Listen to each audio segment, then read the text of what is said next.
അന്ത്യസമയം വരിക തന്നെ ചെയ്യും. അതിൽ സംശയമില്ല. തീർച്ചയായും അള്ളാഹു ഖബറുകളിലുള്ളവരെ ഉയർത്തെഴുന്നേൽപ്പിക്കും.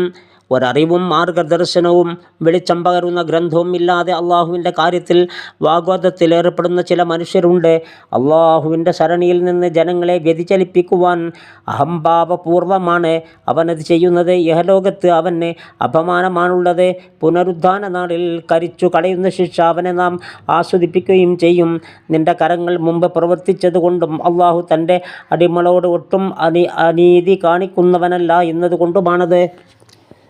ദൃഢവിശ്വാസമില്ലാതെ സംശയത്തോടുകൂടി ഓരത്ത് നിന്നുകൊണ്ട് അള്ളാഹുവിനെ ആരാധിക്കുന്ന ചില മനുഷ്യരുണ്ട്.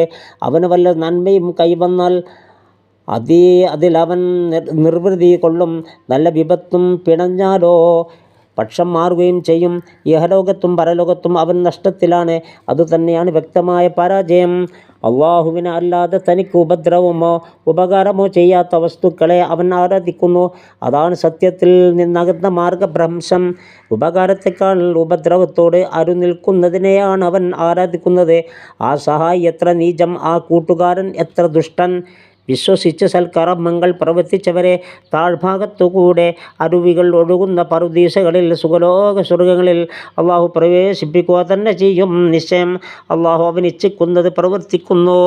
ഇഹലോകത്തും പരലോകത്തും അള്ളാഹു നബിയെ സഹായിക്കുകയിൽ നിന്ന് ആരെങ്കിലും കരുതുന്നുണ്ടെങ്കിൽ അവൻ ഉപരിഭാഗത്തൊരു കയർ കെട്ടി അതിൽ ജീവൻ ഒടുക്കട്ടെ. എന്നിട്ട് ആ തന്ത്രം ആത്മാഹുതി തന്നെ അരിശം കൊള്ളിക്കുന്ന കാര്യത്തെ നിർമ്മാർജ്ജനം ചെയ്യുന്നുണ്ടോ എന്നവൻ നോക്കട്ടെ.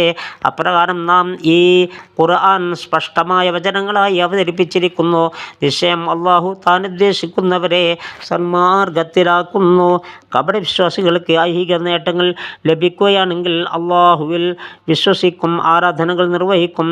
ദുരിതങ്ങൾ നേരിട്ടാൽ മതത്തെ കുറ്റപ്പെടുത്തും, അവിശ്വാസിയാകും. അകത്ത് കടക്കാതെ പാർശ്വത്തിരുന്ന് വീക്ഷിക്കുന്നവരാണിവർ.